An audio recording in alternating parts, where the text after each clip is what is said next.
March 10th. The 40 Martyrs of Sebaste. The 40 martyrs were soldiers quartered at Sebaste in Armenia about the year 320. When their legion was ordered to offer sacrifice, they separated themselves from the rest and formed a company of martyrs. After they had been torn by scourges and iron hooks, they were chained together and led to a lingering death. It was a cruel winter, and they were condemned to lie naked on the icy surface of a pond in the open air till they were frozen to death. But they ran undismayed to the place of their combat, joyfully stripped of their garments, and with one voice besought God to keep their ranks unbroken. 40, they cried, we have come to combat. Grant that 40 may be crowned.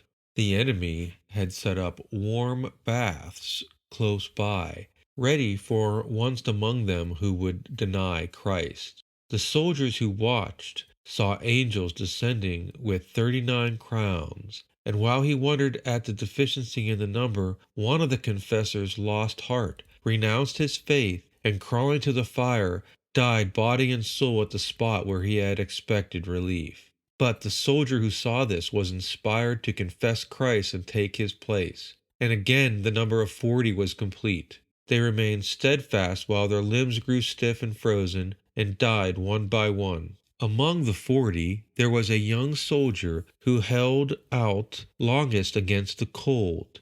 And when the officers came to cart away the dead bodies, they found him still breathing. They were moved with pity and wanted to leave him alive in hope that he would still change his mind. But his mother stood by, and this valiant woman could not bear to see her son separated from the band of martyrs.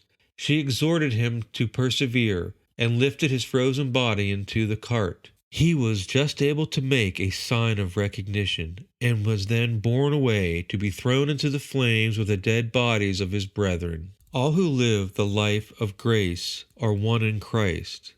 But besides this, there are many specialties of religion, of community life, or at least in aspirations of prayer and pious works. Thank God if He has bound you to others by these spiritual ties. Remember the character you have to support, and pray that the bond which unites you here may last for eternity.